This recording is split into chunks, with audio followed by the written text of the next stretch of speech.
So what's up again, guys? So today we're going to our favorite coffee co. And its name is Shoppa.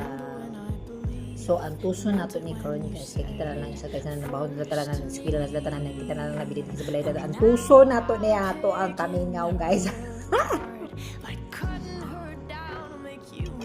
So we're going to survive alone because ginusto mo yan namilis. Meron man akong kasama ba? Meron man ako dalawa aso at isa-isang pago.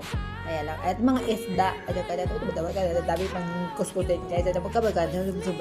And then, anyong sarang niya guys.